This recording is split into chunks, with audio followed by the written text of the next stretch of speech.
Sa puntong ito, makakausap natin sa linya ng telepono ang General Manager ng Metropolitan Manila Development Authority or MMDA, si General Nicolas Torre III. Magandang hapon po, General Torre, and welcome back sa Arangkada Balita. Magandang hapon, ma'am, at magandang hapon sa inyong mga tagapakinig.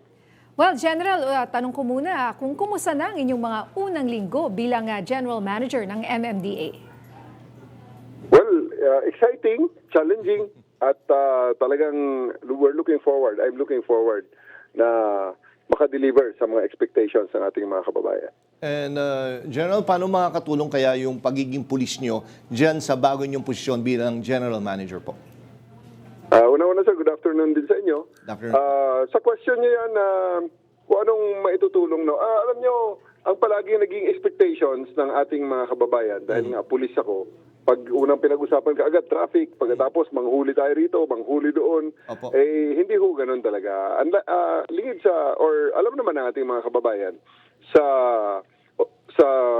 planning level sa management level ng pagpupulis, kasama na rin diyan yung i-examine ng data at paghahanap ng solusyon based on this data. So, palagi ho yan. Ang pulis kasi, palaging pag may operation, ang unang tinitingnan agad yung SMEAC. SMEAC ang tawag namin yan. Situation, mission, execution, administrative requirements, at saka yung communications. Kaya, dadali natin ang mga techniques na yan, isang management technique yan, na ginagamit din naman ng mga civilian counterparts natin. So, yan po ang ating dadalhin dyan sa MMDA. Meron po ba kayong mga partikular na gustong tutukan, sir? Well, unang-una talaga ngayon, nakita niyo, narinig niyo, sinabi niyo kanina yung 5-minute response. Isa kasi yan sa mga nakita kong mga sa expectation ng ating mga kababayan sa gobyerno na pag ang mga kababayan natin, hinahanap ang presensya ng gobyerno pag sila ay nasa indulto, nasa hazard, nasa isang crisis, or kahit na simple lang na may aksidenteng kahit na maliit na aksidente na nagkukos ng traffic. Yan, gusto ng ating mga kababayan na respondihan kagad ng ating mga kababayan. Kaya ibibigay natin sa kanila yan. Bibilisan natin ang pagdating sa kanila para ang mukha ng gobyerno ay kanilang makita kagad. Okay. Sir, General, ganito na lang, no? May naging issue nga actually nung, I think the other day, ako pa mismo yung nagbasa na sinasabi nga na nag-retire na daw po kayo, yung optional retirement. Pero kahapon, may isa pang news item na sinasabi nyo po na hindi naman po talaga kayo, wala kayong pinirmahan na optional retirement. Ano po ba talaga yung issue tungkol po doon? Anong katotohanan doon? Sir, ang sabi ng inyong coordinator kanina, ang pag-uusapan natin ay ang okay. MMDA. Okay, Dahil po sa bagay na yan, ay nagsalita na po ang Palasyo through Claire Castro. Iwanan na po natin ang issue na yan. At okay. kung ano man ang inyong itatanong, ay nod na lang sa aking mga boss. Pwede po.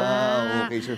Okay, so hindi pa sure Hindi kung pa ano sure. pa. Pero sir, kumbaga sabi naman pwede pa rin bilang pulis at nandiyan kayo sa bagong posisyon nyo. Wala naman po magiging problema po doon. Tama po. Walang Kung Ako po sakali. nagtatrabaho ngayon bilang manager general manager ng MMDA.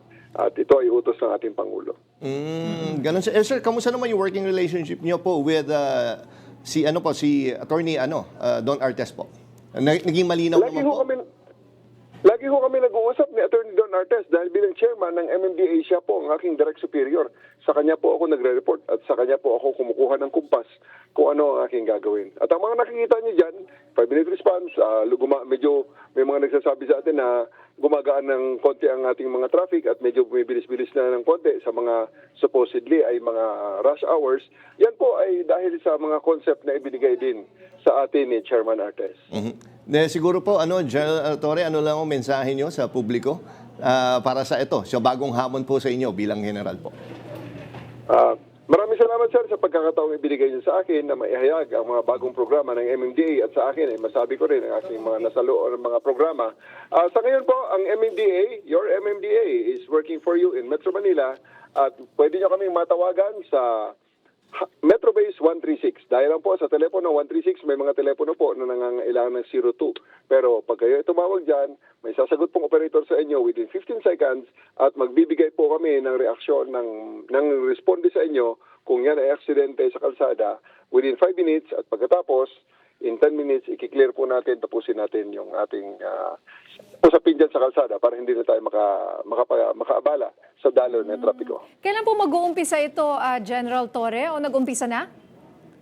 Inumpisa namin ang training sa ating mga kababayan, sa ating mga ground people at together with the Metro-based personnel. Kasi ang ginagawa namin ngayon sa mga live na mga banggaan talaga ay pinaparespondihan namin sa aming mga konstable. Nakukontak namin ang ating mga konstable, yung mga traffic metro aids na traffic aids namin. At pagkatapos, sinasabihan na namin kaagad kung nakuha ang aksidente sa ating CCTV sa Metro Base. At ini-extract lang namin kaagad ang clip na yun ng banggaan, ibibigay doon through Viber account ng mga parties concerned para pwede na silang tumabi sa kalsada at ituloy ang kanilang pag-uusap kung sino magbabayad ng damages, kaninong insurance ang sasagot, and so on and so forth. So, pero nasa tabi na sila ng kalsada within 10 minutes para makabalik na sa normal flow ang traffic sa kalsada. Ano po uli yung number, General Torre? Metro Base 136. So, yan po, 3 digit lang, pero sa ibang mga phones ay may 02 na prefix. All right. Maraming salamat, General Torre, at good luck po sa inyo. Maraming salamat din po.